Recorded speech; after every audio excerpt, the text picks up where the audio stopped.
সবাইকে স্বাগতম আজকের ফ্রি ক্র্যাশ কোর্সে।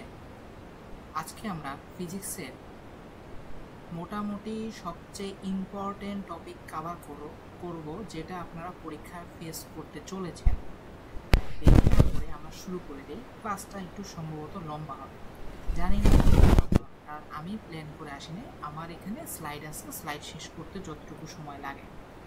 আচ্ছা, তা দেরি না করে আমরা শুরু করে দিই। প্রথম যে টপিকটা সেটা হচ্ছে আমার ভেক্টরের ম্যাগনিটিউড বের করতে হবে। ভেক্টরের ম্যাগনিটিউড মানে হচ্ছে ভেক্টরের মান বের করতে হবে। ভেক্টরের মান বের করতে হবে। এখানে ভেক্টরের মান বের করার সূত্রটা আছে। এখানে সূত্রটা প্রমাণ বা অ্যাপ্লাই করাটা আমরা একটু দেখি, যেটা সবাই পারি, তারপরেও আমরা একটু বের করে নেওয়ার চেষ্টা করতেছি বা আপনাদেরকে আবার রিকল করে দেওয়ার চেষ্টা করতেছি। বলতেছে এখানে এ একটা ভেক্টর, এ ভেক্টরটার মান বের করতে হবে। এ ভেক্টরটার মান বের করতে হবে।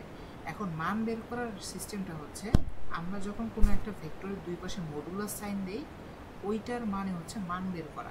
যেমন এখানে এ ভেক্টরের দুই পাশে মডুলাস সাইন দেখতে পাচ্ছি। এটার মিনিং কি? এটার মিনিং হচ্ছে মান বের করা। এই মান বের করার সিস্টেম হচ্ছে যে আই হ্যাটের যে কম্পোনেন্ট, যেমন এখানে 3, এটাকে বর্গ করব, প্লাস জে হ্যাটের যে কম্পোনেন্ট, জে হ্যাটের কি কোনো কম্পোনেন্ট আছে?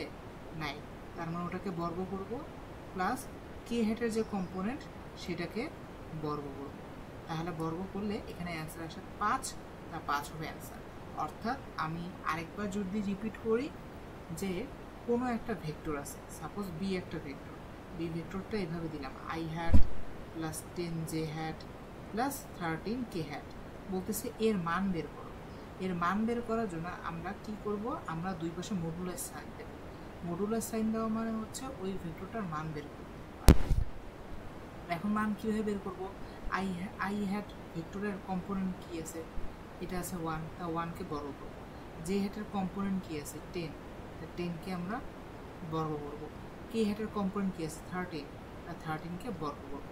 বর্গ করার পর যে রুট ওভার দিয়েছি, এইটার যে অ্যান্সারটা আসবে সেটাই হবে আমার কারেক্ট আনসার। হ্যাঁ, অর্থাৎ আমি অলরেডি হচ্ছে জিনিসটা বুঝতে পারছি যে আই যে কে হ্যাটের যে কম্পোনেন্ট আছে সেগুলোকে বর্গ করে যদি আমরা বর্গমূল বের করতে পারি, তাহলে সেটাই হবে আমার কারেক্ট অ্যান্সার। আশা করি এই ম্যাথটা আমি বুঝতে পারছি। এখানে বলতেছে একটা একক ভেক্টর। একক ভেক্টর এখানে বলতেছে একটি একক ভেক্টর বের করে দেখাও। একক ভেক্টর বের করার, এখানে একক ভেক্টরের ভালো কথা, একক ভেক্টর এটা নাম দেখে বুঝতে পারতেছি।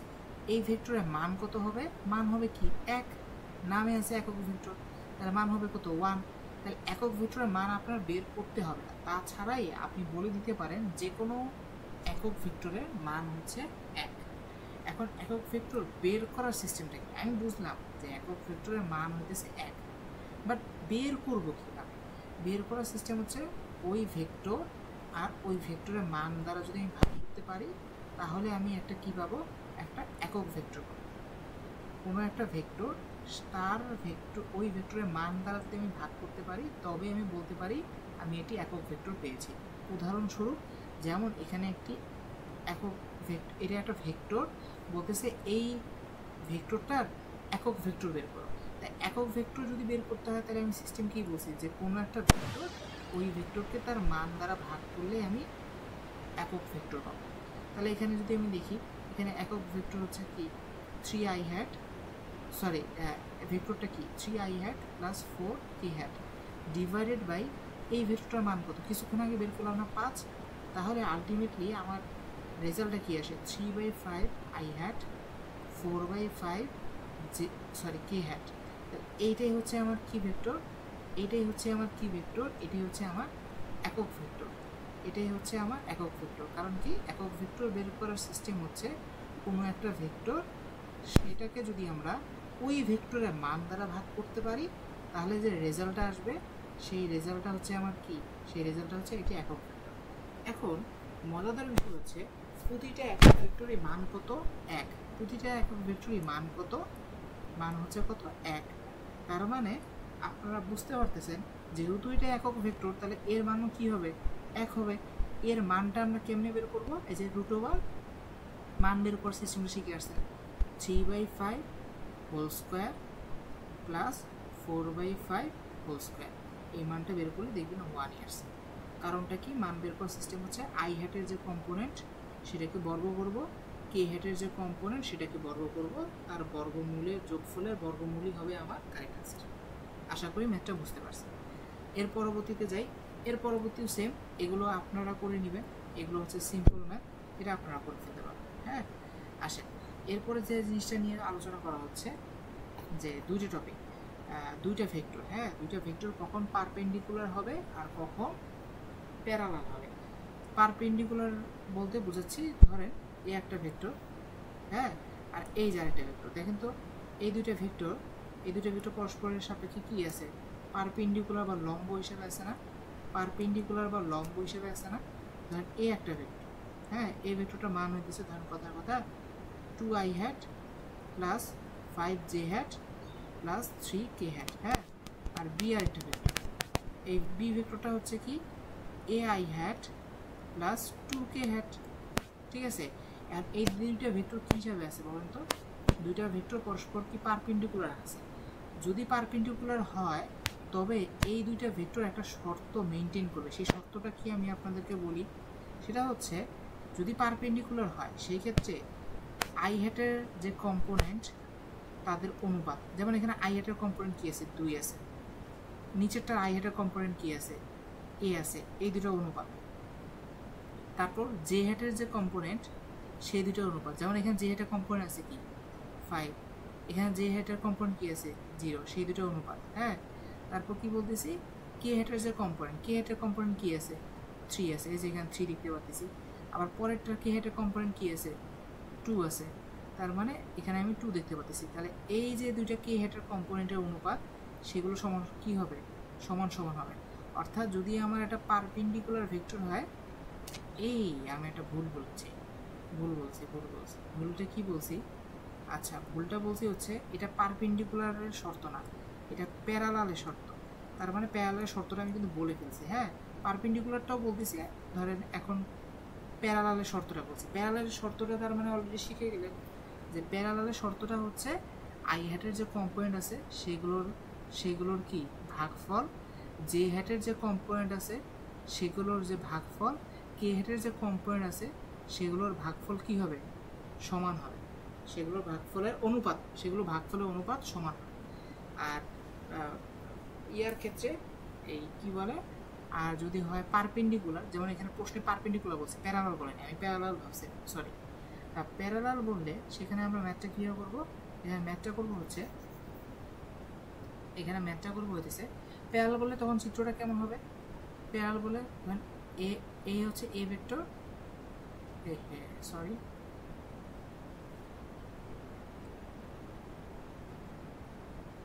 এই যে এটা হচ্ছে বি ভেক্টর, এটা হচ্ছে এ ভেক্টর, এই যে এটা এ ভেক্টর আর এটা হচ্ছে বি ভেক্টর। হ্যাঁ, তাহলে এই যে এই দুটো হচ্ছে কি প্যারালাল। হ্যাঁ, আর এটা হচ্ছে পারপেন্ডিকুলার। আমি একটু ভুলে ফেলছিলাম বলতে আমি আসলে ভিডিওটা রেকর্ড করতেছি হচ্ছে রাত কয়টা, এখন মানে 2টা বাজে, চোখে একটু ঘুম এই জন্য উল্টাপাল্টা মনে হয় একটু বলছি, আমি সরি। আসেন আমরা ক্লাসে ফেরত আসেন। যাই হোক, পারপেন্ডিকুলার শর্ত কি, পারপেন্ডিকুলার শর্ত হচ্ছে দুইটা ভেক্টরের ডট গুণফল হবে 0, দুইটা ভেক্টরের ডট গুণফল হবে কত 0।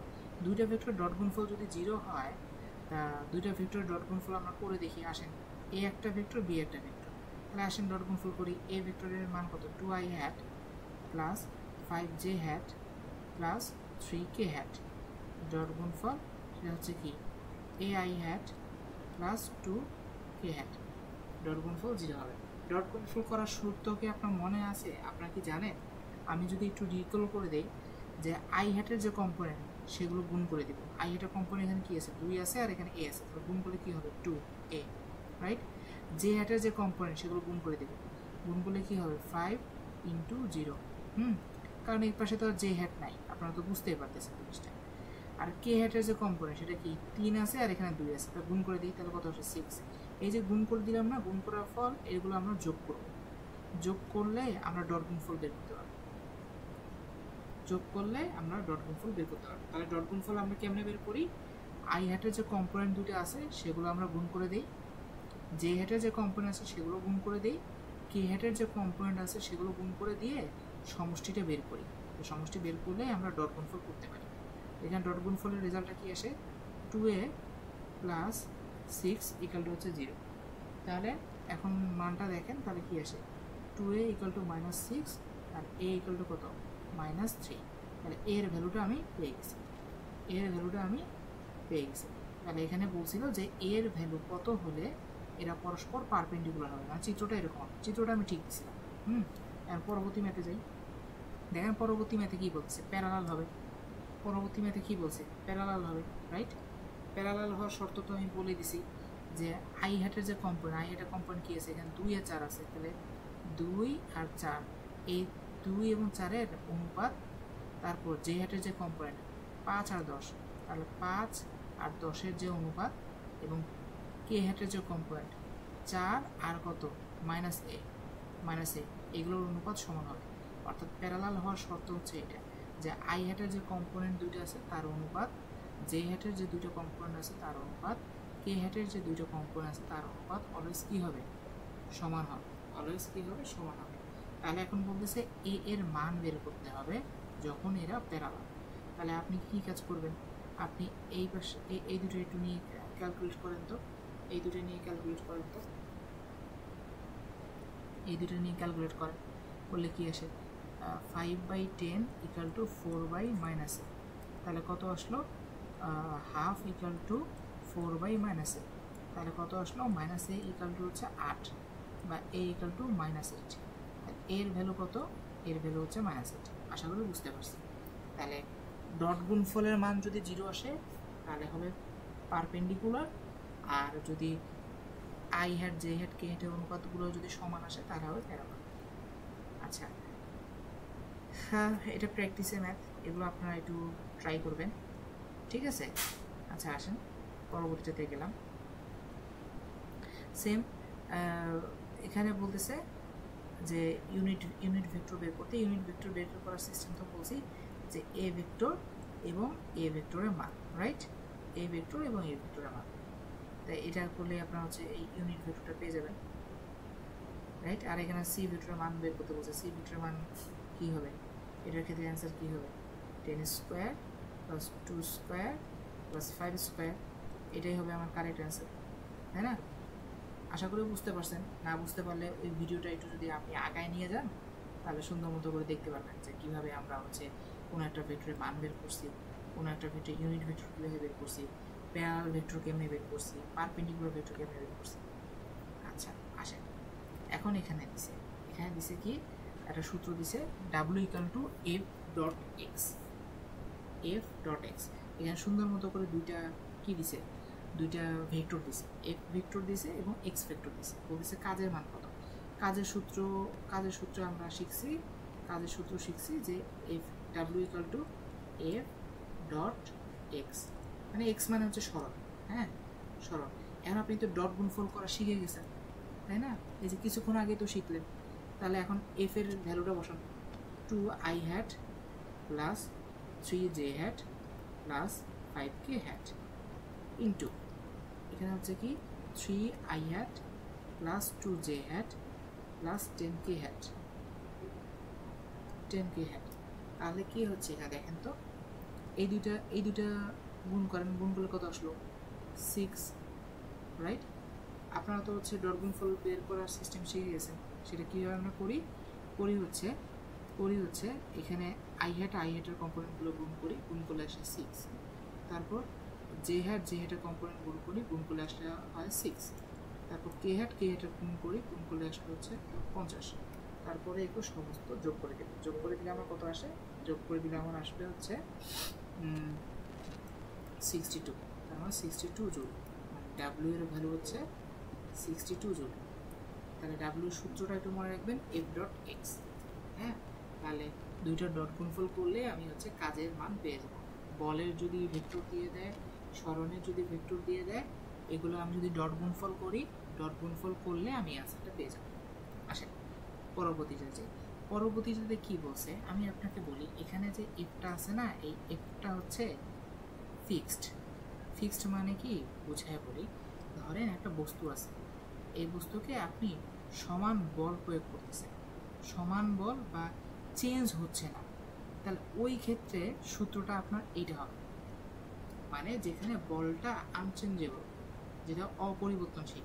কিন্তু যদি বল যদি চেঞ্জ হয়, মানে সরণের সাথে সাথে যদি বল চেঞ্জ হয়, তাহলে সেই ক্ষেত্রে সূত্রটা কী হবে? সূত্রটা হবে এইটা, যে W equal to summation of F DX, W equal to summation of F DX. হ্যাঁ, তাহলে এই ক্ষেত্রে কীভাবে ম্যাথটা করবো? আচ্ছা দেখেন, ম্যাথটা এইভাবে করবো, W equal two W equal to summation of, এটাকে বলবো এক্স আই মানে হচ্ছে ইনিশিয়াল অবস্থায় তার সরণের মান, আর এটাকে বলতেছি এক্স এফ মানে হচ্ছে ফাইনাল অবস্থায় সরণের মান, আর এটা এফ, এটা হচ্ছে ডিএক্স।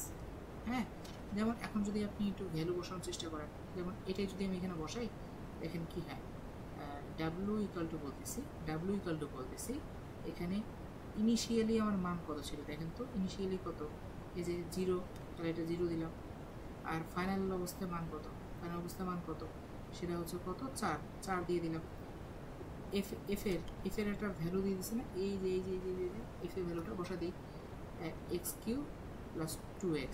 হ্যাঁ, এবং পরবর্তী কি ডিএক্স আছে, ঠিক আছে। তার মানে এই ইন্টিগ্রেশনটা আমার সলভ করতে হবে, চলেন এই ইন্টিগ্রেশনটা আমরা সলভ করি।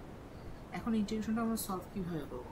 ইন্টিগ্রেশনটা সলভ করার সিস্টেম হচ্ছে, যেহেতু এখানে দুইটা রাশি আছে, মাঝখান যোগ সাইন আছে, তাহলে প্রথম সূত্র অ্যাপ্লাই করব, যেখানে দুইটা রাশিকে আলাদা আলাদাভাবে লিখতে পারবো।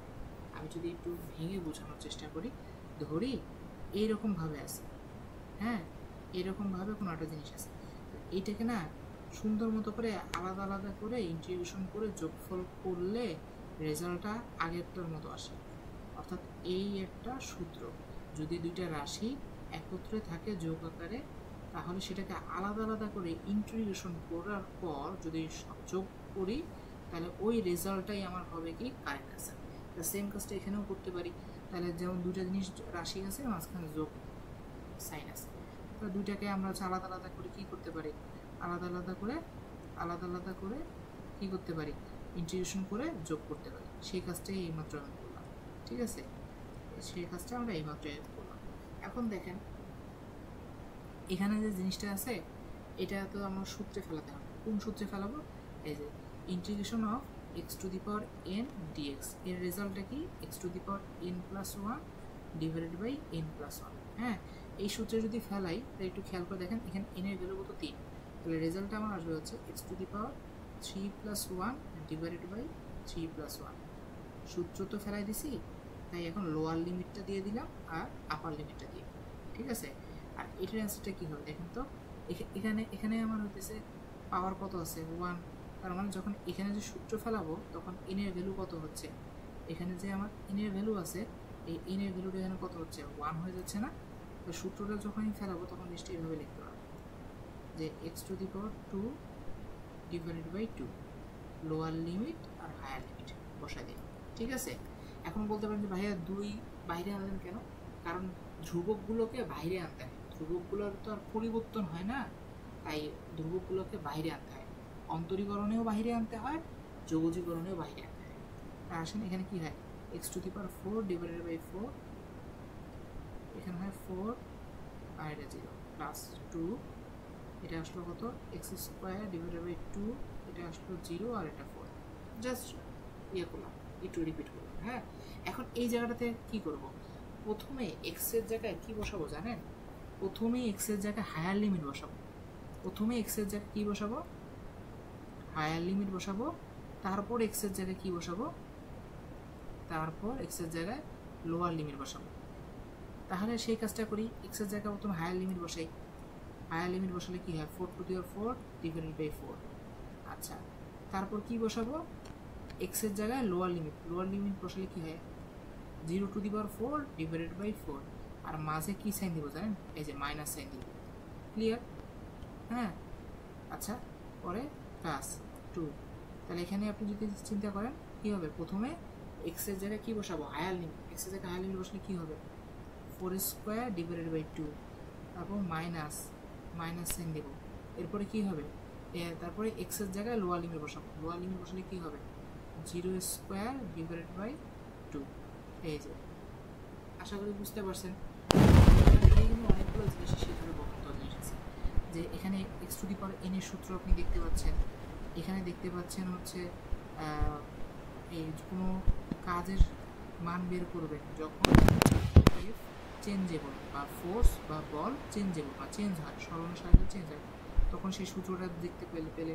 আবার এখানে আরেকটা সূত্র আমি লিখছি, যে যখন দুটো রাশি একত্রে যোগ আকারে থাকে তখন আমরা হচ্ছে অন্তরীকরণ যোগজীকরণ কীভাবে বের করি, রাইট?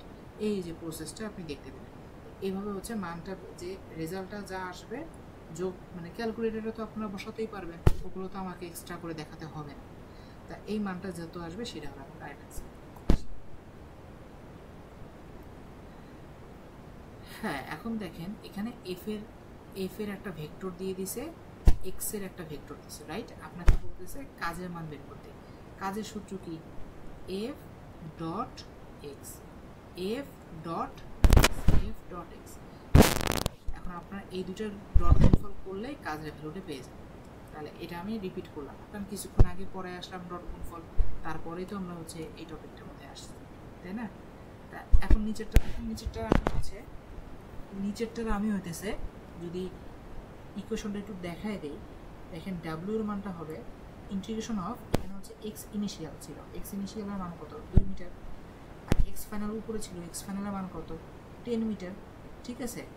আর এফ এর ভ্যালু কি এখানে দিছে হচ্ছে 5x two the power 4 plus 2x square plus 25, এটা কি? ডিএক্স। তাই এখন এটাকে পৃথকভাবে আপনাকে কি করতে হবে? যোগজীকরণ করতে হবে। এটা আলাদাভাবে যোগজীকরণ করে কি করতে হবে? যোগ করতে হবে। আলাদা করে যোগজীকরণ করে যোগ করতে হবে, যেটা আমরা হচ্ছে আগে দেখে আসছি। হ্যাঁ, জাস্ট ম্যাথটা একটু বড়, আর কিছু না। তারপর সামনে দিকে আগে এখানে বলতেছে পটেনশিয়াল এনার্জি মান বের করতে হবে। পটেনশিয়াল এনার্জি মানে ক্ষেত্রে আমরা এখানে সব কিছু জানি। এম মানে হচ্ছে ভর, জি মানে অভিকর্ষ স্থলবেগ, এইচ মানে কি জানেন? ভর কেন্দ্রে সরণ। এইচ মানে হচ্ছে ভর কেন্দ্রে সরণ। ভর কেন্দ্রে সরণ মানে কি? ভর কেন্দ্রে সরণ মানে হচ্ছে যে কোনো একটা বস্তুর কোনো একটা পয়েন্টে সমস্ত ভর বিদ্যমান। সাপোজ অনেক সময় দেখেন না, অনেকে এক আঙ্গুলের উপর একটা ফুটবল দাঁড়া করায় রাখে। এটা কিভাবে সম্ভব হলো? কারণ ওই পুরা ফুটবলটার ভর এই বিন্দুতেই আছে। এই বিন্দুতে যখন থাকে তখন সে কি করে? তখন সে এই বিন্দুতে একটা হচ্ছে লাঠি বা হচ্ছে কি দেয়, মানে আঙ্গুল এখানে রাখে, যাতে তার ওজনের বিপরীতে একটা বল দেওয়ার কারণে সেই বস্তুটি সে সাম্যাবস্থায় থাকে বা সেই বস্তুটি ওখানে স্থির থাকতে পারে। অর্থাৎ আমরা ভরকেন্দ্রের সরণ নিয়ে কথা বলতেছিলাম, যে ভরকেন্দ্র মানে কি? কোনো একটা বিন্দুতে যদি সমস্ত ভর কেন্দ্রীভূত হয় তাহলেই ওই বিন্দুকে আমরা বলতে পারি ভরকেন্দ্র। আর এইচ হচ্ছে ভরকেন্দ্রের সরণ। সাপোজ এখানে একটা জিনিস দেখি, এখানে একটা বস্তু আছে, এই বস্তুটা ভরকেন্দ্র ঠিক মাঝে। এখন এই বস্তুকে আমি এখানে তুলে নিয়ে আসলাম, হ্যাঁ, তাহলে আমার ভরকেন্দ্রের সরণ কত? ভরকেন্দ্রের সরণ হচ্ছে ঠিক এই এত, ঠিক হচ্ছে এই এত। ক্লিয়ার? আশা করি বুঝতে পারছি। বস্তুটা এইখান থেকে এখানে নিয়ে গেছি, তাহলে ভরকেন্দ্রটা এখান থেকে এখানে চলে গেছে, তাহলে ভরকেন্দ্রের সরণটা হচ্ছে লাল। আসেন এখানে বলতেছে কি পরিমাণ কাজ করতে হবে যখন একটা বস্তুকে 10 মিটার উচ্চতায় নিয়ে যাওয়া হয়েছে। তাহলে ডাব্লিউ ইকুয়াল টু হচ্ছে কি mgh, m এর মান 1 কেজি, g এর মান 9.8, h এর মান 10 মিটার। তাহলে অ্যান্সার হলো 98 নিউটন। শেষ। এটা হলো ডাব্লিউ মান। ডাব্লিউ মান বলছে না, তাহলে এটা 98 নিউটন বলা যাবে না। কাজের একক কি? নিউটন। কাজের একক তো নিউটন না, কাজের একক তো হচ্ছে জুল। তার মানে এটা অ্যান্সার হচ্ছে জুল। আচ্ছা আসে কাইনেটিক এনার্জি। কাইনেটিক এনার্জি মানে কি? গতিশক্তি। আর পটেনশিয়াল এনার্জি মানে হচ্ছে বিভবশক্তি। কাইনেটিক এনার্জি মানে হচ্ছে গতিশক্তি। আর পটেনশিয়াল এনার্জি মানে হচ্ছে বিভবশক্তি। পটেনশিয়াল এনার্জি মানে হচ্ছে কি? বিভবশক্তি। আচ্ছা আসেন এখন জিনিসটা দেখেন, এখানে বলতেছে একটি বুলেট একটা তক্তাকে ভেদ করতে পারে। হ্যাঁ, একটি বুলেট একটা তক্তাকে ভেদ করতে পারে যদি বুলেটটার বেগ 10 গুণ করা হয়। আগের থেকে যদি আমার 10 গুণ করা হয়, তাহলে নতুন কতটি তক্তা ভেদ করতে পারবে? তাহলে আমি একটা নতুন পেজ নিই। আশা করি বুঝতে পারতেছেন। মানে প্রথম কেসে বলতেছে কি যে একটা বুলেট এর বেগ হচ্ছে ভি ms ইনভার্স 1। হ্যাঁ, এই বুলেটটা দিয়ে যে বেগ, সেই বেগটা দিয়ে কি করতে পারতেছে, একটি তক্তা ভেদ করতে পারতেছে, রাইট। এখন সেকেন্ড কেসে বলছে কি, এখন বুলেটটার বেগ আমি করলাম কি, এটা আগেরটার তুলনায় 10 গুণ করলাম। 10 গুণ করলে কি হবে, আগে ছিল ভি, এর 10 গুণ করলে কি হবে 10v ms ইনভার্স 1, রাইট। বলতেছে এখন কতগুলি তক্তা ভেদ করবে। আসেন প্রথম কেসের জন্য চিন্তা করেন তো, আমার গতিশক্তির মান কি হবে, half M V square, right. দ্বিতীয় কেসটার জন্য চিন্তা করেন তো, দ্বিতীয় কেসটার গতিশক্তি তো আর সেম হবে না, তাই আমি এটাকে ইকে প্রাইম দিলাম। দ্বিতীয় কেসটায় গতিশক্তির মান তো সেম হবে না, আমি ইকে প্রাইম দিলাম। তাহলে এখানে গতিশক্তির মান হবে half into M into V এর ভ্যালু তো চেঞ্জ, কারণ বেগ তো আর আগের মতো নেই, বেগ তো এখন হয়ে গেছে কি 10v। তাহলে 10v হোল স্কোয়ার, তাহলে কি হয় half into M into 100 V square, right. তাহলে এখন একটু দেখেন, এটাকে এভাবে লিখতে পারবো না, এই 100টাকে সামনে আনি, 100 into half M V square. একটু খেয়াল করে দেখেন তো, এই হাফ এম ভি স্কোয়ার মানে প্রথম কেসে এই হাফ এম ভি স্কোয়ার বা এই গতিশক্তি দ্বারা কয়টি তক্তা ভেদ করা যেত, একটি তক্তা ভেদ করা যেত, রাইট। তাহলে এখন এখানে লেখেন 100 ইন্টু একটি তক্তা, কারণ এই হাফ এম ভি স্কোয়ার দ্বারা তো আপনি একটি তক্তাই ভেদ করতে পারেন, তাই না। তাহলে আলটিমেটলি বেগ যদি 10 গুণ করে ফেলেন, তাহলে আপনার কতটি তক্তা ভেদ করা যাবে, 100টি তক্তা ভেদ করা যাবে। আশা করি আমার ম্যাথের যে সলভটা সেটা আপনি বুঝতে পারছেন। সামনে যান, এটা আপনাকে করতে বলছে, যে বলতেছে একটা বুলেট 2টি তক্তা ভেদ করতে পারে, বুলেটের যা বেগ ছিল তার 2টি তক্তা ভেদ করতে পারে। এখন বলা হচ্ছে বুলেটটির বেগ বাড়ানো হলো, 10 গুণ বৃদ্ধি করা হলো, তাহলে সেই ক্ষেত্রে কতটি তক্তা ভেদ করবে। এখানে একটা কথা আছে, বলতেছে 10 গুণ বৃদ্ধি করা হলো। বৃদ্ধি করা মানে কি, সাপোজ আমি আপনার কথা বললাম, ধরেন আপনি কোথাও টাকা জব করেন, জবে আপনি কত টাকা স্যালারি পান, ধরেন 10 টাকা, কথার কথা। এখন আপনাকে বললাম আপনার টাকা 3 টাকা বৃদ্ধি করা হলো, তাহলে কি আপনার বেতন কি এখন 3 টাকা, নাকি আপনি আদিটার সাথে পরবর্তী যে বৃদ্ধিটুকুটা সেটা যোগ করে রেজাল্টটা বের করবেন? অবশ্যই সেকেন্ডটা, আপনি আদিটার সাথে কতটুকু বৃদ্ধি হয়েছে সেটা যোগ করবেন। প্রশ্নে আপনাকে বলা হয়েছে কতটুকু বৃদ্ধি পাইছে, বৃদ্ধিকৃত হচ্ছে 10 টাইমস, মানে কতটুকু বৃদ্ধি করা হয়েছে 10 টাইমস। তাহলে আগে ছিল কত, আগে ছিল ভি, এখন হচ্ছে কি 10 গুণ বৃদ্ধি করা হয়েছে। 10 গুণ বৃদ্ধি করলে কি হবে, আপনার বৃদ্ধিকৃত বেগ হবে কি 10v। তাহলে অ্যান্সার কি হবে 11v না। আপনি মনে বোঝেন নাই, আমি আরেকবার রিপিট করতেছি।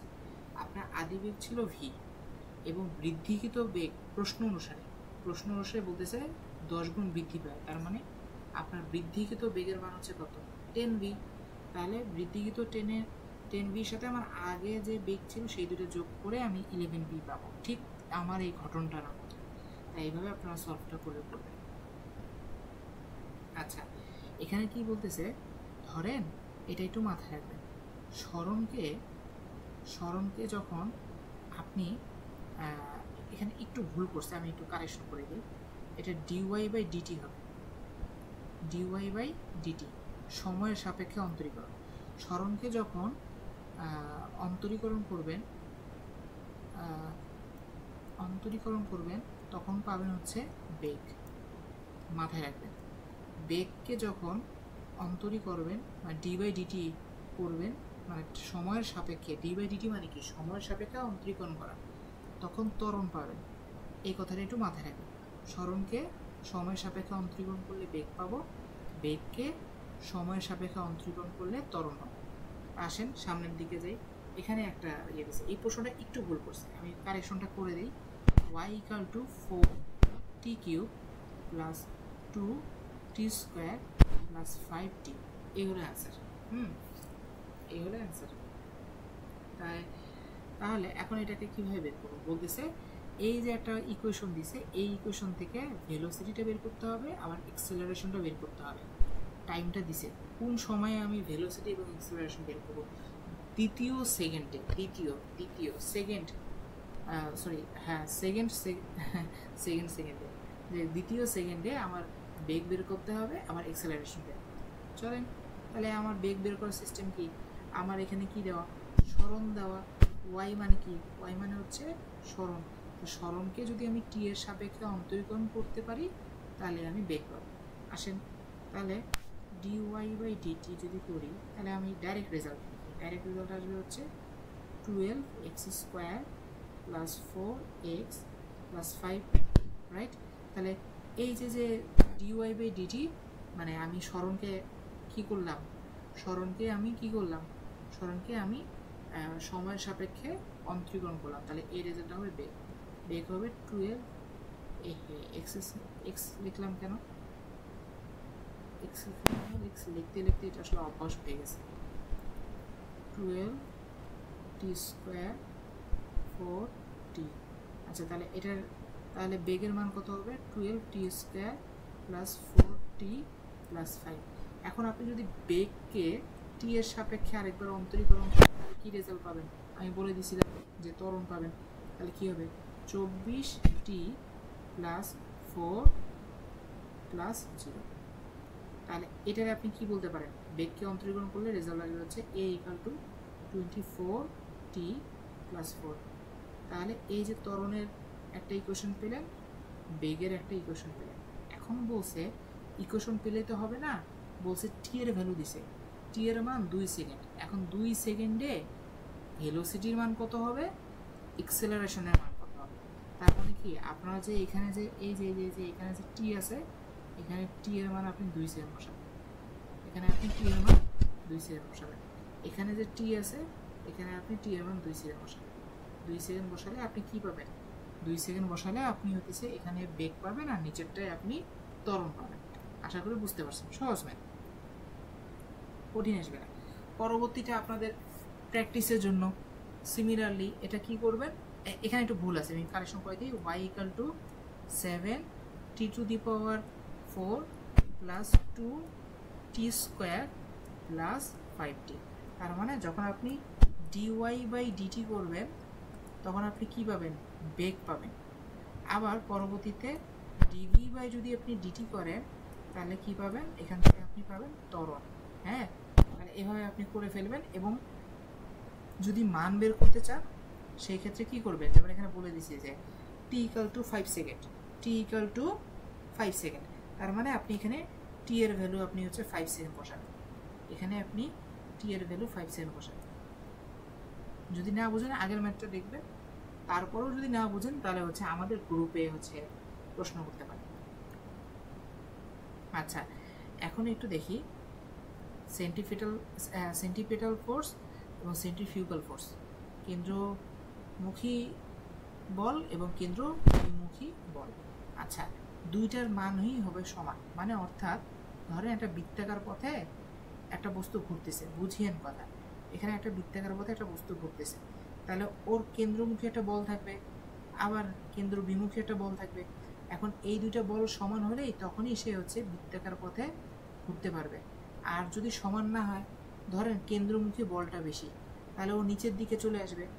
আর যদি কেন্দ্রবিমুখী বলের মানটা বেশি হয়ে যায় তাহলে ও ছিটকে গিয়ে এই বৃত্তাকার পথ থেকে ছিটকে চলে যাবে। অর্থাৎ তাহলে বলতে পারি, এই যখন কোনো একটা বস্তু বৃত্তাকার পথে ঘুরে তখন তার সেন্টিপিটাল ফোর্স এবং সেন্ট্রিফিউগাল ফোর্স সমান হয়। আচ্ছা, আসেন এখানে সূত্রটা দিয়ে দিছে যে কেন্দ্রমুখী ত্বরণের সূত্র হচ্ছে a = v²/r, আর কেন্দ্রমুখী বলের সূত্র দিয়েছে। আচ্ছা, এখানে বলতেছে কি, সেন্টিপিটাল ফোর্সের মানটা বের করো। তা ফোর্সের মানটা বের করার সূত্র কি, আমরা F = জানি mv²/r, এই যে লাস্ট স্লাইডে ছিল। তাহলে এখানে m এর মান কত, m এর মানটা দেয় নাই, তাহলে m এর মানটা যদি না দেয় তাহলে আমি ধরে নিই এটা 1 কেজি, ধরলাম এটা m এর মান হয়তো দেওয়া উচিত ছিল। v এর ভ্যালু কত, 5² আর এর ভ্যালু কত 5, তাহলে কত, তাহলে অ্যান্সার আসলো হচ্ছে 5, তাহলে 5 নিউটন, এই হলো অ্যান্সার। আচ্ছা, পরেরটা পরেরটার কি হবে, দাঁড়ান একটু পানি খাই।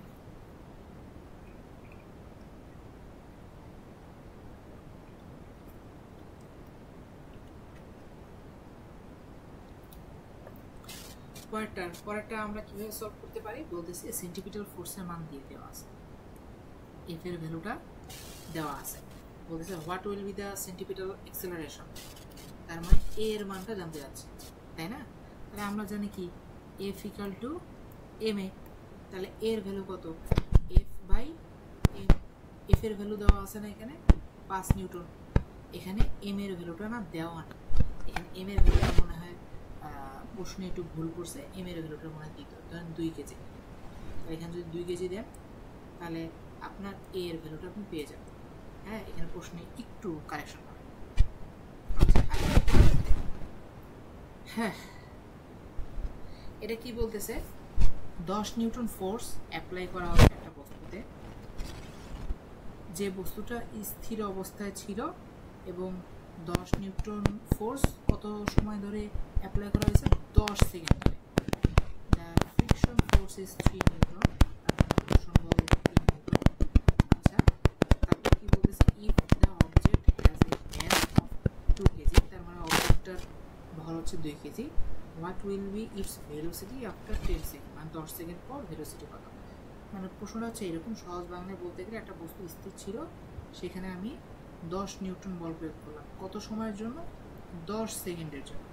হ্যাঁ, এখানে একটা ঘর্ষণ বল আছে, ঘর্ষণ বল হচ্ছে 3 নিউটন, তাহলে ঘর্ষণ বল 3 নিউটন, প্রয়োগকৃত বল 10 নিউটন, তাহলে কার্যকর বল কত, ঘর্ষণ বল কি আমার বাদ হয়ে যাবে না, ঘর্ষণ বল কি আমাকে চলতে সাহায্য করে না, চলতে বাধা দেয়, তা চলতে যদি বাধা দেয় তাহলে আমার কার্যকর বল কত, 7 নিউটন, রাইট?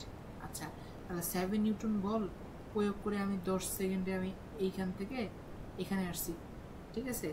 এই মোমেন্টে আমার এখন বেগ জানতে যাচ্ছে, এই মোমেন্টে এখন আমার কি জানতে যাচ্ছে, বেগ।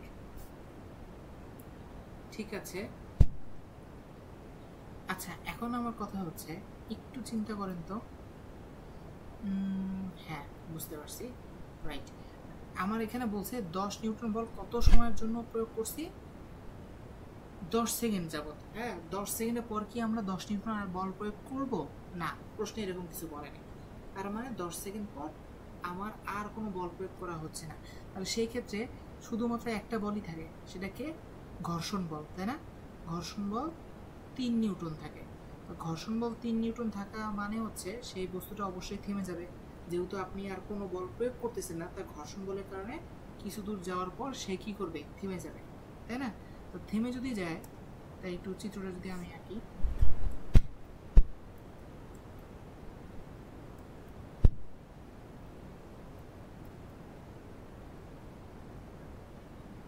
এখন এই জায়গায় 3 নিউটন বল কাজ করতেছে। হ্যাঁ, এখন এখানে 3 নিউটন বল কাজ করার কারণে একটা সময় এটা কি হবে বলেন তো, একটা সময় এখানে থেমে যাবে, তাই না?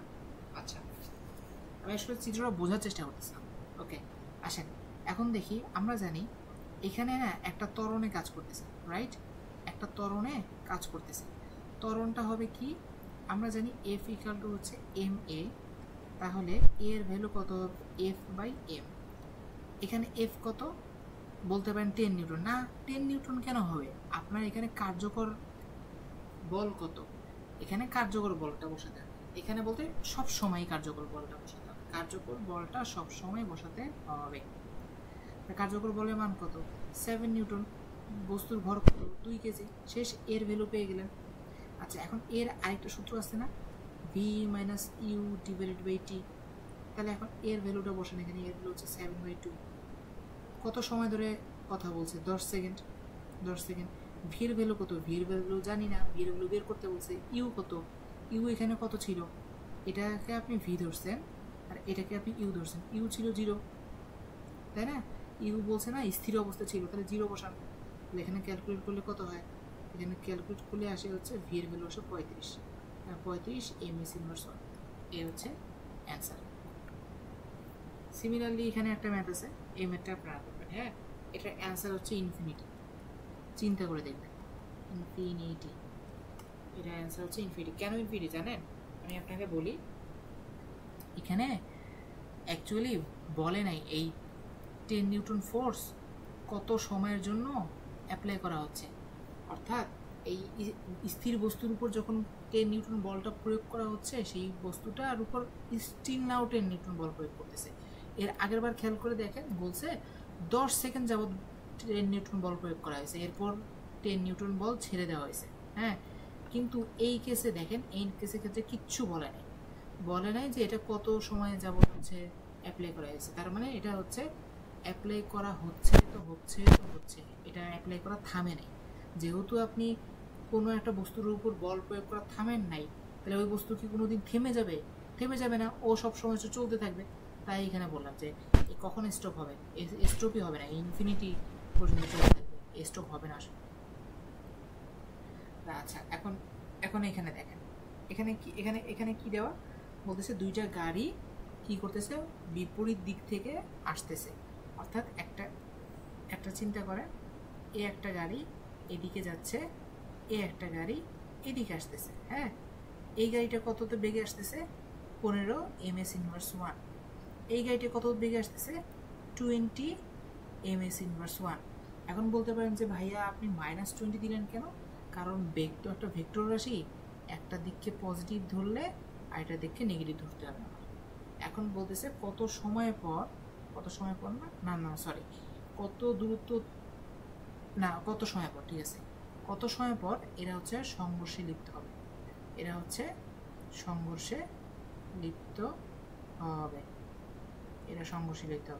তা ধরলাম একটা হচ্ছে রেড কালারের বস্তু আর এটা হচ্ছে গ্রিন কালারের বস্তু। তা এই রেড কালারটার অতিক্রান্ত দূরত্ব ধরলাম আমি x মিটার। হ্যাঁ, আর গ্রিন কালারের দূরত্ব হচ্ছে x মিটার, আর রেড কালারের দূরত্বটা হইতেছে 200 - x মিটার। বলতে পারেন যে ভাইয়া 200 - x মিটার কেমনি কি? কারণটা কি, এই বস্তুর মধ্যবর্তী দূরত্ব ছিল 200 মিটার। এইটাকে যদি আপনি x মিটার বলেন, তাহলে অবশিষ্ট পথকে অবশ্যই আপনাকে 200 - x মিটার বলতে হবে। ঠিক আছে? আচ্ছা, এরা পথে কিভাবে যায়? সমবেগে যায়। এখন বলতে পারেন যে ভাইয়া সমবেগ কোথায়? যদি কোনো ত্বরণের উল্লেখ না থাকে তাহলে ধরে নিতে হবে এরা সমবেগে যায়। তাহলে এখন এই বস্তুর জন্য চিন্তা করেন, এই বস্তুর জন্য আমরা s=vt সূত্রটা দিই। হ্যাঁ, এই বস্তুর জন্য আমরা সময়টা কি পাই, t=কি s/v, রাইট? এখানে s এর মান কত, x মিটার, তাই x বসায় দেয়। v এর ভ্যালু কত, v এর ভ্যালু 15, তাহলে এখানে আমি একটা t এর ভ্যালু পেলাম, রাইট? আচ্ছা, তারপর অপর পাশে এই পাশে যদি চিন্তা করেন, এই পাশে সিমিলারলি s=vt এই সূত্র দেন, তাহলে t=কি s/v, তাই না? তাহলে s এর ভ্যালু কত, 200 - x, v এর ভ্যালু কত, -20, তাই না? -20। আচ্ছা, একটা আমরা ভুল করলাম, আমার এখানে সময় চাইছে না, আমি একটু ভুল করছি, সরি, একটু মুছে কারেক্ট করে দিতাম, সরি। এখানে যদি বসান v এর ভ্যালু কত, 15, আর টিটাকে টি ধরলাম, তাহলে এই গেল s1। হ্যাঁ, আবার সিমিলারলি যদি আপনি s2 বের করেন, s2 কি হবে, vt, মানে s=vt এই সূত্র আমি বসাচ্ছি। হ্যাঁ, v এর ভ্যালু কত, -20, আর টি তো টি, s2। হ্যাঁ, s2 কোনটা, s2 হচ্ছে এই যে এটা, এই যে আচ্ছা, আমি এটা গাঢ় করে দিয়ে দিই, এই অংশটা, এটা হচ্ছে আমার s2, আর এটা হচ্ছে আমার s1।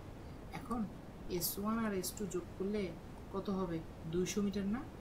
এখানে 200 লিখলাম। s1 কত, 15t, s2 কত, s2 হচ্ছে -20t = 200। তাহলে আলটিমেটলি কত আসে, -5t হচ্ছে 200, আর t কত, 200/5। অ্যান্সার যা আসে তাই। বলতে পারবেন যে ভাইয়া এখানে মাইনাসটা কি করলেন, সময় তো আর নেগেটিভ হয় না, তাই আমরা পজিটিভ ধরে নিলাম। বাট এইখানে কিন্তু আপনি প্লাস মাইনাস ঠিকটা ধরবেন। হ্যাঁ, কারণ ভেক্টর কখনো দুই দিকে পজিটিভ হতে পারে না। আপনি একটা দিককে পজিটিভ দিচ্ছেন, তাহলে অপর দিককে কি করতে হবে, নেগেটিভ ধরতে হবে। আশা করি আমি একটা বুঝতে পারছেন। আচ্ছা, এখানে বলতেছে একটা ট্রেন একটা ব্রিজ অতিক্রম করতেছে। এই যে একটা ট্রেন একটা ট্রেন, একটা হচ্ছে এটা হচ্ছে ব্রিজ, হ্যাঁ, ব্রিজ অতিক্রম করতেছে। এই ব্রিজ অতিক্রম করতে কত সময় লাগবে? এখন ব্রিজের দৈর্ঘ্য হচ্ছে দেওয়া আছে 500 মিটার, 500 মিটার। এখন ব্রিজ অতিক্রম করলে কি শুধু 500 মিটার অতিক্রম করলে কি হবে? না, কারণটা কি, ট্রেনটাকে তো সম্পূর্ণটা ব্রিজ পার করতে হবে না। এই যে এটা ধরেন হচ্ছে ব্রিজের লাস্ট মাথা, তার লাস্ট মাথাটাকে তো হচ্ছে ছাড়াই যেতে হবে, তাই না? ছাড়াই যাওয়ার জন্য কি করতে হবে?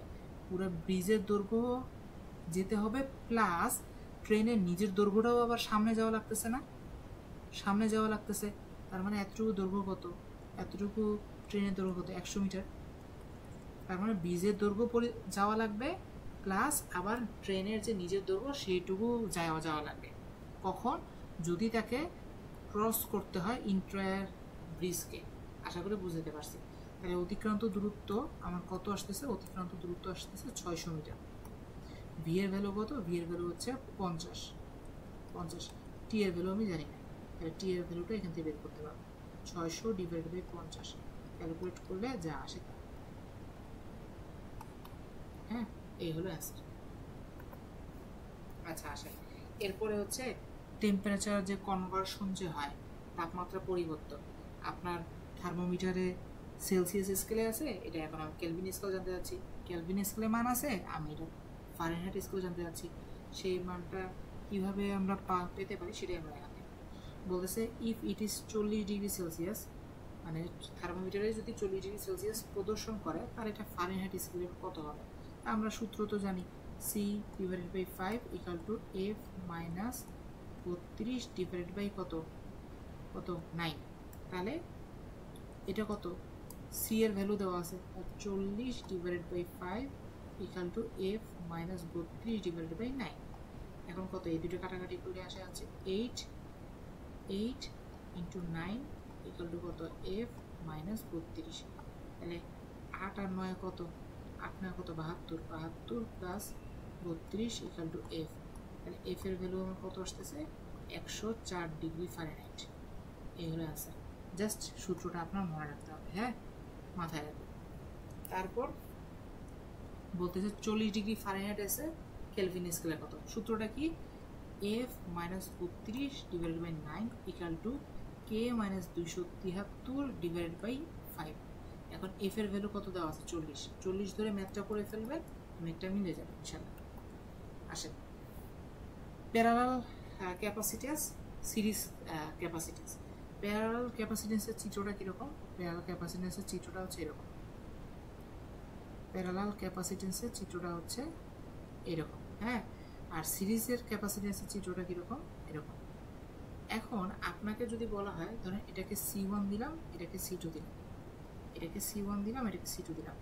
এখন যদি আপনাকে বলা হয় যে এইটার তুল্য ধারকত্বের মান বের করো, বা ইকুইভ্যালেন্ট, যেমন এখানে লেখা আছে ইকুইভ্যালেন্ট ক্যাপাসিট্যান্সের মান বের করো, সেটা কীভাবে বের করবো? তাহলে যেহেতু এটা প্যারালালি আছে, তাই এটাকে আমি সিপি বলতেছি। সিপি হবে C1 প্লাস C2। অর্থাৎ প্যারালালি যদি কোনো ধারক সংযুক্ত থাকে, সেই ধারকের মান সরাসরি যোগ করলেই যে রেজাল্টটা আসবে সেটাই তুল্য ধারকত্বের মানের সমান। আমি আরেকবার রিপিট করতেছি, যদি কোনো ধারক প্যারালালি থাকে, একাধিক ধারক যদি প্যারালালি থাকে, তাদের তুল্য ধারকত্বের মান হবে প্রত্যেকটা ধারকের মানের যোগফলের সমান। আর এইখানে কি হইতেছে? যদি সিরিজে থাকে, সিরিজে থাকলে হইতেছে হবে 1/C1 প্লাস 1/C2 ইনভার্স 1। এটা খেয়াল রাখবো, হ্যাঁ। এই হচ্ছে সূত্রগুলো, খেয়াল রাখবো, অ্যাপ্লাই করতে পারবো ইনশাআল্লাহ। সূত্র ভুলে যাব, সহজ ম্যাথগুলো মার্ক আমি ছেড়ে চলে আসবো। এই ভুল কাজগুলো করা যাবে না, এটা আমরা যাতে সচেতন থাকি। আচ্ছা আচ্ছা, এখানে তো আশা করি বুঝতে পারছি যে কীভাবে কি করতে হয়। একটা জিনিস খেয়াল করে দেখছে, আমরা রেজিস্ট্যান্স বা কি বলে এটাকে, এই রোধের ক্ষেত্রে সূত্র প্যারালালে যা ছিল সেইটা আবার ক্যাপাসিটেন্সের সিরিজের সূত্রের মতো দেখাচ্ছে। আবার রোধের ক্ষেত্রে সিরিজে যে সূত্রটা ছিল সেটা ক্যাপাসিটেন্সের প্যারালালের সূত্রের ক্ষেত্রে দেখাচ্ছে, তাই এইভাবে মনে রাখতে পারেন যে দুইটা একে অপরের বিপরীত। হ্যাঁ, যেমন এখানে দেখেন বলতেছে ইকুইভ্যালেন্ট ক্যাপাসিটেন্সের ভ্যালু হচ্ছে 4 মাইক্রোফ্যারাডে। হ্যাঁ, আচ্ছা, এবং তারা প্রত্যেকে ভ্যালু কি সমান, তার মানে প্রত্যেকে আপনি এক্স ধরে নেন, এবং তারা কিসে আছে, সিরিজে কানেক্টেড আছে। তাই সিরিজে কানেক্টেড মানে কি, 1/x plus 1/x inverse 1 equal to হচ্ছে 4 মাইক্রোফ্যারাডে, তাই না? সূত্র কি ছিল, এই যে এখানে এই যে এই সূত্রটা বসেছি, এখানে দুইটার ভ্যালু কি সমান, দুইটার ভ্যালু সমান হওয়ার কারণে আমি এক্স দ্বারা লিখছি, তাই না? এই যে এখানে দুইটার ভ্যালু সমান তাই এক্স লিখছি, এবং তুল্য ধারকত্বের মান দেওয়া আছে। তাহলে এখানে রেজাল্টে কি হবে, 2/x inverse 1 equal to 4 into 10 inverse 6। Micro মানে হচ্ছে কি 10 ইনভার্স 6, মাইক্রো মানে হচ্ছে 10 ইনভার্স 6। হ্যাঁ, ন্যানো মানে কত, 10 ইনভার্স 9। এটা একটু মনে রাখবো। হ্যাঁ, আচ্ছা, তার রেজাল্টটা কত হয়, এরপর হয় কি x/2 ইকাল হচ্ছে 4 ইন্টু 10 ইনভার্স 6। তাহলে এক্স এর ভ্যালুটা কত আসে, 8 ইন্টু 10 ইনভার্স 6। এক্স এর ভ্যালুটাই মনে জানতে চাইছে যে find out the value of individual capacitance, প্রত্যেকটার ক্যাপাসিটেন্সের মান কত বা ধারকত্বের মান কত, সেটা হচ্ছে এত। এটাকে এভাবে লিখতে পারি 8 মাইক্রোফ্যারাডে, কারণ 10 ইনভার্স 6 মানে কি মাইক্রোফ্যারাডে। আচ্ছা, আসেন, আচ্ছা এটা একটু খেয়াল রাখেন, থার্মোডাইনামিক্সের 0তম সূত্র কি, থার্মোডাইনামিক্সের 0তম সূত্র হইতেছে যে, আচ্ছা সূত্রটা বুঝাই দিব, আচ্ছা ঠিক আছে বুঝাই দিই, যেহেতু মুখে উচ্চারণ করে ফেলছি, না আমি বলতাম। ধরেন একটা বস্তু আছে, এই বস্তুটি যদি কোনো দুইটি অপর বস্তুর সাথে তাপীয় সমতায় থাকে, তাপীয় সমতায় মানে কি জানেন, মানে দুইটার তাপের মান সমান। সাপোজ এটার তাপের মান 20 জুল, এটার তাপের মান 20 জুল, এটার তাপের মান 20 জুল। যদি এরকম ঘটনা থাকে, কোনো একটা বস্তু, থার্ড একটা বস্তু প্রথম এবং সেকেন্ড বস্তুর সাথে তাপীয় সমতায় যদি থাকে, তাহলে বলতে পারি এই যে বস্তুটা, এই যে প্রথম এবং সেকেন্ড যে বস্তুটা, এরাও কি থাকবে, তাপীয় সমতায় থাকবে। রেজাল্টই আমার শো করতেছে, তাই না? আচ্ছা, এটা কিন্তু তাপের কথা বলছে, নট তাপমাত্রা। তাপ এবং তাপমাত্রা এক নয়। আচ্ছা, তাই এই প্রথম 0তম সূত্র দিয়ে কি সূত্র বের করা হয়, মানে কি বের করা হয়, সেটা দেওয়া হচ্ছে থার্মোমিটার। থার্মোমিটার মাথায় রাখবেন, থার্মোমিটার মাথায় রাখবেন। এই 0তম 0তম প্রথম সূত্রটা কি, প্রথম সূত্রটা হচ্ছে del Q equal to del W plus del U. Del U মানে হচ্ছে অভ্যন্তরীণ শক্তি, ডেল ইউ মানে হচ্ছে অভ্যন্তরীণ শক্তি। হ্যাঁ, আর ডেল ডাব্লিউ মানে কি, কাজের মান, আর ডেল কিউ মানে হচ্ছে কি তাপের পরিবর্তন, তাপের পরিবর্তন। আচ্ছা, থার্ড লতে আপনার যে জিনিসটা ইন্ট্রোডিউস হয় সেটা হচ্ছে entropy. Entropy entropy entropy entropy মানে হচ্ছে বিশৃঙ্খলতা। বিশৃঙ্খলতা মানে কি, কার বিশৃঙ্খলতা, আমাদের যে পরিবেশে যে বায়ুমণ্ডলের যে হচ্ছে মলিকিউল আছে, সেগুলো বিশৃঙ্খলতা পরিমাপ করা যায় এন্ট্রপি দ্বারা।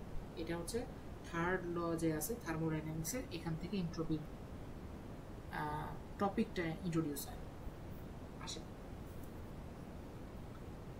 এখানে কি বলতেছে, বলতেছে আইডিয়াল গ্যাসের সূত্র। আইডিয়াল গ্যাসের সূত্র কি, পিভি ইকাল টু এনআরটি। হ্যাঁ, এখন একটু দেখেন, এখানে 3টা সূত্র দিয়েছে, কোন সূত্রটা কার, মাঝে মাঝে এই কোশ্চেনটা আসে। এখানে খেয়াল করে দেখেন, প্রথমে কার বলবো, প্রথমে ধরেন এটা বলি, এইখানে কি স্থির, টি স্থির।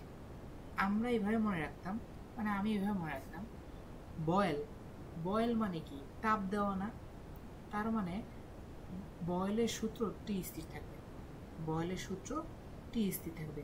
কারণটা কি, বয়েল মানে তাপ দেওয়া, আর তাপ হতেছে টেম্পারেচারের সাথে যায়, তার মানে বয়েলের সূত্র টি স্থির। এভাবে মনে রাখতাম, তার টি স্থির হলে P1 V1 equal to P2 V2 হয়। আবার এই জায়গাটা দেখেন, এই জায়গাটা কি পি স্থির না, পি স্থির না, পি মানে কি চাপ, চাপের প্রথম অক্ষর চ। আবার চার্লসের প্রথম অক্ষর কি চ না, তাহলে এই যে চাপের প্রথম অক্ষর চ, চার্লসের প্রথম অক্ষর চ। তাই এভাবে মাথায় রাখতাম যে চাপ যেখানে স্থির, ওটা হচ্ছে চার্লসের সূত্র। চার্লসের সূত্রটা কি v1/t1 = v2/t2। আর লাস্টেরটা যেটা আছে সেটা হচ্ছে গে-লুসাকের সূত্র। গে-লুসাকের সূত্র আর তিনটে সূত্র মিলে ইয়ার মানটা আসতো। আচ্ছা আসেন দেন একটু পানি।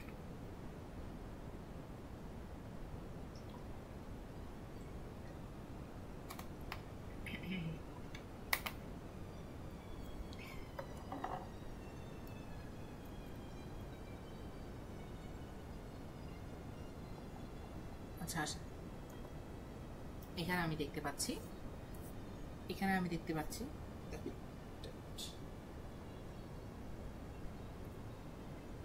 হ্যাঁ প্রশ্নে এটা হচ্ছে v1। প্রশ্নটা আমি পড়তেছি না কেন, কারণ প্রশ্নটা আসলে আমার পড়া আছে, প্রশ্নটা পড়া নাই আপনাদের, সুতরাং আপনারা হচ্ছে ভিডিওটা পজ করে হচ্ছে প্রশ্নটা পড়বেন। এটা হচ্ছে v1, এটা হচ্ছে p1। এখন বলতেছে কি এখানে টেম্পারেচার কনস্ট্যান্ট। টেম্পারেচার কনস্ট্যান্ট হলে কোন সূত্র? এই যে এইটা 2 নম্বর সূত্র দেন, p1 v1 = p2 v2। তাহলে এখানে কি বের করতে বলতেছে? ভলিউম বের করতেছে। ভলিউম বের করা মানে কি v2 বের করতে বলতেছে। আর এটা হচ্ছে মানে কত? এটা হচ্ছে p2। তাহলে v2 এর ভ্যালু হবে p1 v1 বাই কত? p2। এখানে মানগুলো বসান, 10 × 3 / 10 = কত? 3 মিটার কিউব। এই হলো আমার v2 অ্যান্সার। আচ্ছা এখানে ম্যাথগুলোর প্র্যাকটিস, এগুলো আপনারা করবেন। খালি আমি হচ্ছে দাঁড়া একটু ম্যাথটা পড়ে নিই। 2 নম্বরটা সহজ, 1 নম্বরটা সহজ, তারপর আমি 1 নম্বরটা একটু দেখাই দিই। হ্যাঁ এখানে বলতেছে টেম্পারেচার টি দেওয়া আছে, রাইট? যদিও টিটাকে কি কেলভিনে আমার আনতে হবে। এখানে কি এটা হচ্ছে পি দেওয়া আছে, রাইট? এখানে আমার ভি দেওয়া আছে, রাইট? ভি দেওয়া আর এখানে বলতেছে কি পরিমাণ ক্লোরিন গ্যাস আছে, আমরা জানি PV = nRT, রাইট? এখন পি এর ভ্যালু কত? পি এর ভ্যালু পরে দিই। তাহলে PV = কি লিখতে পারি বলেন তো? RT।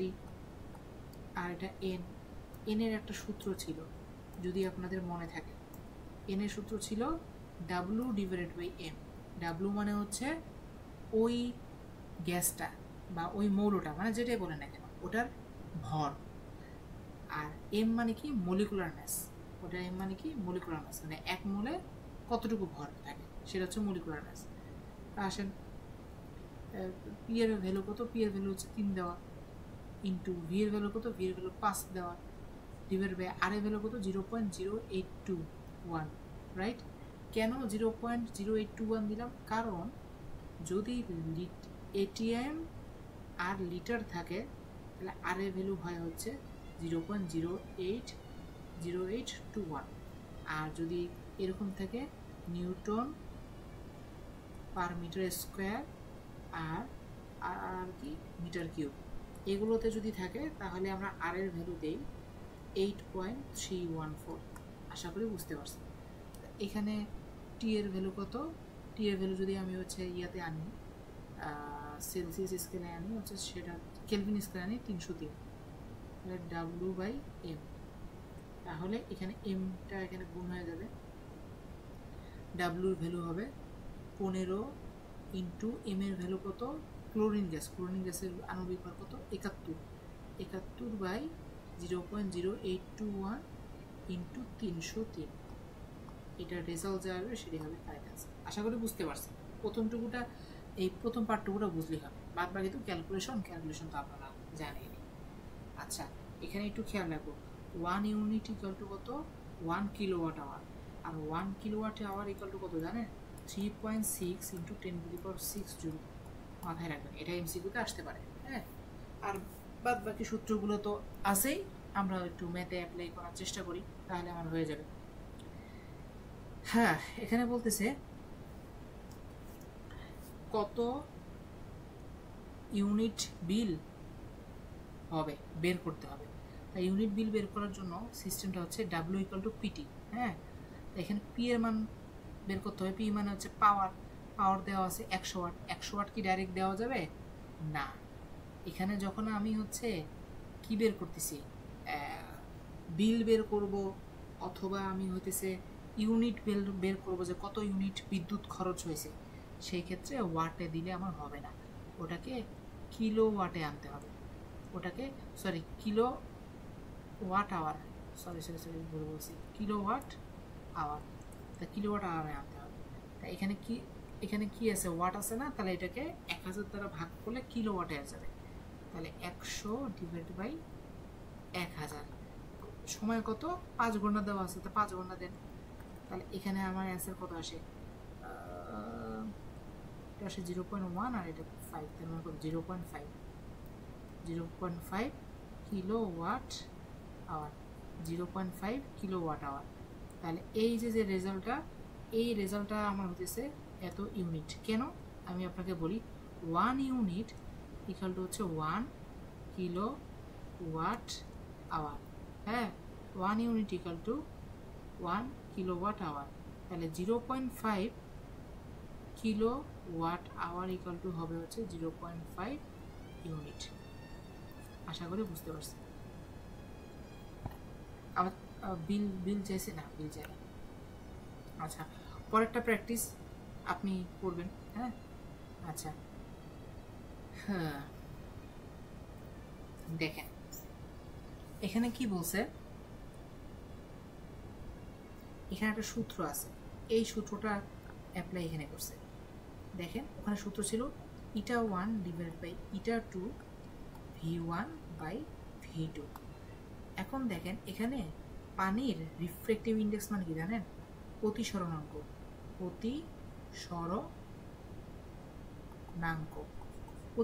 তা প্রতিসরণাঙ্কের মান দেওয়া আছে, পানি প্রতিসরণাঙ্ক মান কত 1.33, আর বায়ুর প্রতিসরণাঙ্কের মান কত 1। এখন আপনি কি, দাঁড়ান তো সূত্র ঠিক লিখছি না, আমি এর জন্যই লিখলাম। এটা সূত্রটা হচ্ছে এইটা, উপর হচ্ছে v2 আর নিচে হচ্ছে v1।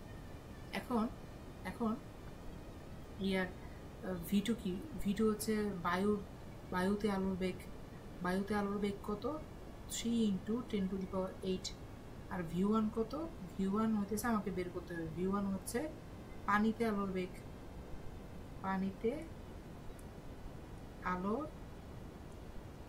আলোর বেগ সেটা হচ্ছে কি v1।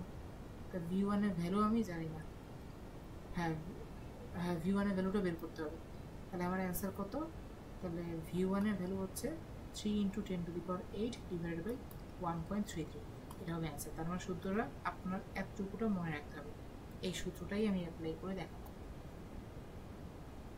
আচ্ছা, এখানে একটু দেখেন, এখানে প্র্যাকটিস ম্যাথ দিয়ে দিছে, আমি প্র্যাকটিস ম্যাথটা একটু করাই দিই। হ্যাঁ, এখানে বলতেছে আপনার ওয়েভ লেন্থ কত, ল্যামডার ভ্যালু দেওয়া যে 9 ন্যানোমিটার। হ্যাঁ, এখন বলতেছে এখানে এনার্জি কত লাগবে। এনার্জি সূত্র হচ্ছে E ইকাল টু HF। এখন F ইকাল টু কি লিখতে পারি জানেন, C বাই ল্যামডা। এখানে কি লিখতে পারি, F equal to C by lambda. তাই F এর জায়গায় ভ্যালুটা বসাই দিচ্ছি। এটা তাহলে সূত্রটা মাথায় রাখবেন, F equal to C by lambda. তাই F এর জায়গায় এটা বসাই দিচ্ছি। এটা H এর ভ্যালু মুখস্থ 6.626 × 10⁻34 প্ল্যাঙ্কের ধ্রুবক। C এর ভ্যালু কত, C এর ভ্যালু শূন্য মাধ্যমে বা বায়ুতে আলোর বেগ, শূন্য মাধ্যমে বায়ুতে আলোর বেগ কত 3 × 10⁸। আর ল্যামডার মান কত, এখানে 9 ন্যানোমিটার দেওয়া আছে, তার 9 × 10⁻9। এখানে আপনি ক্যালকুলেট করে সহজে এনার্জি মানটা বের করতে পারেন। আবার বলতেছে ফ্রিকোয়েন্সি অফ দ্যাট ফোটনের ফ্রিকোয়েন্সি বের করতে বলছে। F ইকাল টু কি, C বাই ল্যামডা। C এর মান কত 3 × 10⁸ ডিভাইডেড বাই ল্যামডার মান কত, ল্যামডার মান হচ্ছে 9 × 10⁻9। এই যে ল্যামডার মান এইটা, আর হইতেছে C এর ভ্যালু তো হচ্ছে আমরা জানি, শেষ, সহজ হিসাব। আর সেকেন্ডটা তো হুবহু আগেরটার মতো, আর এটা আমি করা দিচ্ছি না, আপনি নিজেরই বাসায় ট্রাই করলে পারবেন। আসেন,